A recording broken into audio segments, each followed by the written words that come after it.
السلام علیکم ورحمۃ اللہ وبرکاتہ۔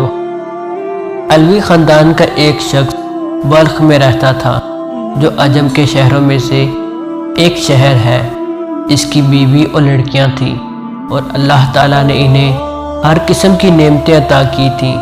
وہ فوت ہو گیا تو اہل و عیال کو اس کے مرنے کے بعد فقیری اور تنگ دستی نے آ گھیرا۔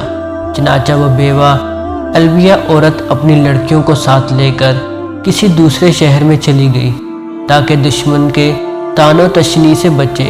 اتفاقاً ان کا نکلنا بھی سخت سردی کے موسم میں ہوا۔ جب شہر میں داخل ہوئی تو اپنی لڑکیوں کو ایک غیر آباد مسجد میں بٹھایا اور خود ان کے کھانے کے بندوبست کے لیے شہر چلی گئی۔ اس کا گزر دو جماعتوں پر ہوا۔ ایک جماعت تو ایک مسلمان کے پاس جمع تھی جو شیخ البلاد تھا، اور دوسری ایک مجوسی کے پاس جو کہ نائب تھا۔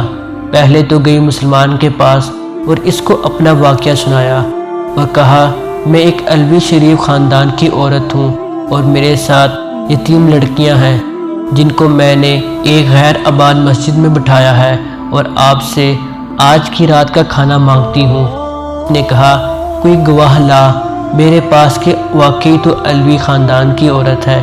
اس نے کہا، میں ایک اجنبی عورت ہوں، اس شہر میں مجھے کوئی نہیں جانتا۔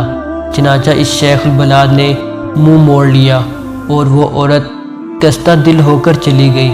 پھر وہ اس مجوسی آدمی کے پاس آئی اور اپنا حال اس کے سامنے بیان کیا کہ میرے ساتھ لڑکیاں ہیں اور میں ایک علوی شریف خاندان کی عورت ہوں، اور شیخ البلاد کے پاس جانے کا قصہ بھی سارا بیان کیا۔ وہ مجوسی فوراً اٹھا اور اپنی عورتوں کو بھیجا، اس عورت کو اور اس کی لڑکیوں کو میرے مکان پر لے آؤ۔ پھر ان کو نہایت ہی نفیس کھانا کھلایا اور بہترین لباس پہنایا۔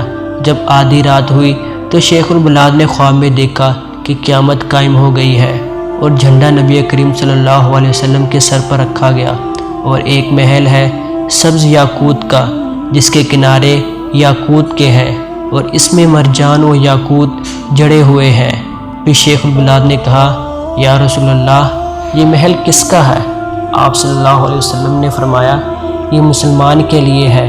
تو اس نے کہا، یا رسول اللہ، میں مسلمان ہوں۔ تو آپ صلی اللہ علیہ وسلم نے فرمایا، میرے پاس گواہ لا کہ واقعی تو مسلمان ہے۔ وہ یہ سن کر حیران رہ گیا، تو فرمایا، نبی کریم صلی اللہ علیہ وسلم نے، وہ عورت علویہ جب تیرے پاس آئی تھی تو نے بھی یہی سوال کیا تھا کہ میرے پاس گواہ لا کہ واقعی تو علویہ عورت ہے، سو اسی طرح تو بھی گواہ لے آ میرے پاس کہ واقعی تو مسلمان ہے۔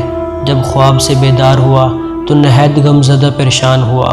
بیدار ہوتے ہی دریافت کیا کہ وہ عورت کہاں ہے۔ جب معلوم ہوا کہ وہ عورت مجوسی کے گھر میں ہے، اس نے آدمی بھیجا کہ مجوسی کو میرے پاس لاؤ۔ چنانچہ وہ لایا گیا۔ اس نے کہا کہ میں یہ عورت علویہ تجھ سے مانگتا ہوں لڑکیوں کے ساتھ۔ اس نے کہا، یہ کام بہت ہی مشکل ہے، مجھ کو بلا شبہ بہت برکات حاصل ہوئی ہیں۔ اس نے کہا، مجھ سے 1000 دینار لے لے اور ان کو مجھے دے دے۔ اس نے جواب دیا، یہ بہت مشکل ہے، میں انہیں واپس نہیں کروں گا۔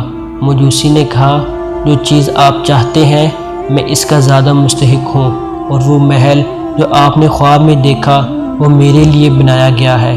کیا تم میرے سامنے اپنا اسلام ظاہر کرتے ہو؟ اللہ کی قسم، جب تک میں اور میرے اہل و عیال تمام کے تمام اس علویہ کے ہاتھ میں مسلمان نہیں ہوئے، رات کو سوئے نہیں تھے۔ میں نے خواب میں اسی طرح دیکھا تھا جس طرح تم نے دیکھا ہے، اور مجھے رسول اللہ صلی اللہ علیہ وسلم نے فرمایا کہ وہ عورت علویہ اور اس کی لڑکیاں تیرے پاس ہیں۔ میں نے عرض کیا، جی یا رسول اللہ۔ آپ صلی اللہ علیہ وسلم نے فرمایا، یہ محل تیرا اور تیرے گھر والوں کا ہے، تو اور تیرے گھر والے تمام جنتی ہیں۔